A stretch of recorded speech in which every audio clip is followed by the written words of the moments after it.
African president. And what they ask African president is not about the state of the economy. They don't ask about the conflicts in Sudan, in Cameroon or Eastern Congo. They ask LGBTQ as if that was a priority. The law says you must show us the evidence they committed adultery. What this law has done is to protect homosexuals. Sure. To protect them. Today we had the people who confess, I am homosexual. I am. What they are going to say is Kanyeihamba and Lumumba disagree. So, my other question. Thank you so much. I'm Junji Moses here in Uganda. I'm here with Professor Lumumba from Kenya. We are going to share just a little bit of information. Yes. Information is knowledge, and yes. knowledge is wealth. President himself signed anti-bill. Everyone on CNN, BBC, they are talking about Uganda. We are going to cut off all the support.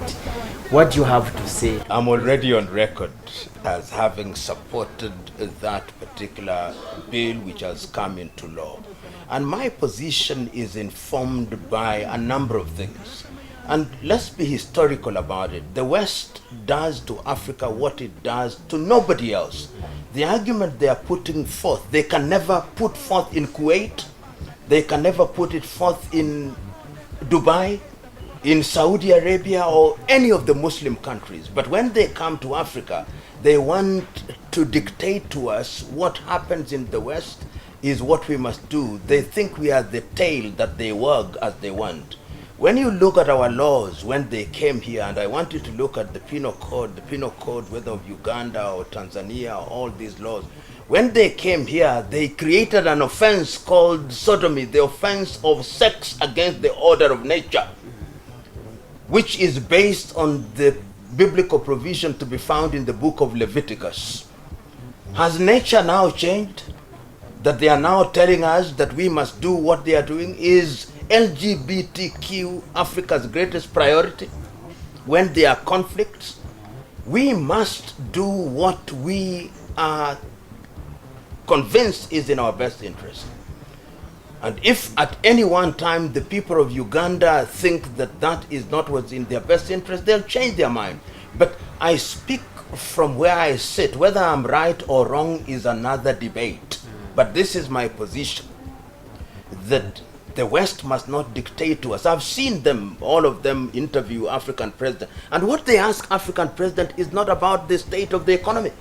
They don't ask about the conflicts in Sudan, in Cameroon or Eastern Congo. They ask LGBTQ as if that was a priority. We who are heterosexuals, do we ever go to the world and say we are heterosexuals? Why must the LGBTQ people tell us what to do, and they now form a force around the world where they say that aid is a contingency? And where will all these stop? Next time they are going to tell us bestiality is a human right. There must be a relationship between animals and men. Where will they stop? They are going to tell us to marry robots. We must be wary and we must not be dictated to. And I think that that is a position that must be articulated, and we must be unapologetic about it. And therefore, I'm quite clear in my mind, I support the people of Uganda. This must not be seen as a Museveni thing. I think there is also the tendency to personalize things. It is the people of Uganda in their collectivity through the majority of their representatives who have made a decision that this is not a priority, because sex is for procreation, not hedonistic kind of behavior where it is just for pleasure. And this is true even if you read all the books, whether you read the Christian Bible, whether you read the Hindu Gita, whether you read the Muslim Quran, or whether you look at African religions. Of course, those practices used to exist, but as an aberration. Aberrations, in my view, must not be mainstreamed. That is my position. Right or wrong is a different Can debate. I quote, Yes. make some comments? Yes, okay, Professor. I agree with my brother here in most things. On one issue I don't agree with him is that the wholesale condemnation of colonialism is not proper. Because we got some of the good things and customs from colonialism. Education, for example. If the colonialists had never come to Africa, I wouldn't be talking to my new brother now. So that would have been negative if they hadn't come. Secondly, I have been a victim of homosexuality. If you read, yes. If you see, you don't read, we don't have a reading culture. He has a copy. If you read The Blessing and the Joy of Hope, which is my autobiography. Yes. I was a victim. But I totally oppose making homosexuality a criminal offense. Tell me, and my brother here is one of the greatest lawyers in Africa. Where will you get evidence to hang up people who are committing adultery? Because the law, brother committing the law says you must show us the evidence they committed adultery. What this law has done is to protect homosexuals. Sure.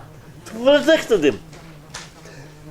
Today we had the people who confess, I am a homosexual, I am gay. Those will never say anything like that again, because they know they are going to be hanged. So they are going to go underground. Homosexuals, do you come in a meeting like that, and me and my brother start committing adultery in front of witnesses? We do it at night.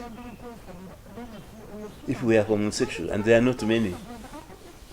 But you see, our disagreement is in an agreeable manner. Yes. And that is why I say we can hold different positions on different things.